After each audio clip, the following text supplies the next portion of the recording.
கொலை நடந்து 10 ஆண்டுகளாகியும் முடியாத விசாரணை. சிபிஐ விசாரணையில் கூட சிக்காத குற்றவாளிகள். ராமஜெயம் கொலை வழக்கு. ராமஜெயம் குடும்பத்தினரையும் அவரது உறவினர்கள், நெருங்கியவர்கள் என அனைவரிடமும் காவல்துறையினர் விசாரணை நடத்தினர். KN நேருவிடம் மணிக்கணக்காக விசாரணை நடத்தினார்கள். ராமஜெயத்தின் மனைவி லதா, அவர்களது மகன் வினித், இப்படி எல்லோரிடமும் குறுக்கு விசாரணை நடத்தினார்கள். இதனால் போலீசாரின் விசாரணையின் மீது ராமஜெயத்தின் குடும்பத்தினருக்கு அதிருப்தியே ஏற்பட்டது.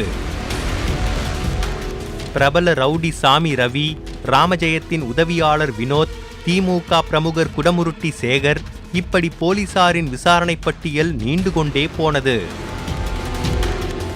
ராமஜெயம் தினமும் நடைபயிற்சி மேற்கொள்ளும் நேரம் உள்ளிட்ட தகவல்கள் 8 பேருக்குத்தான் தெரியும். அந்த 8 பேரிடமும் காவல்துறை விசாரணை நடத்தியது. ராமஜெயம் கொலை செய்யப்பட்ட பாணியில் கொலை சம்பவங்களில் ஈடுபட்டு சிறையில் இருக்கும் ரவுடிகளின் பட்டியலை தயார் செய்து வெளியில் அவர்களுடன் தொடர்பில் இருப்பவர்கள் என எல்லோரிடமும் விசாரணை நடத்தப்பட்டது.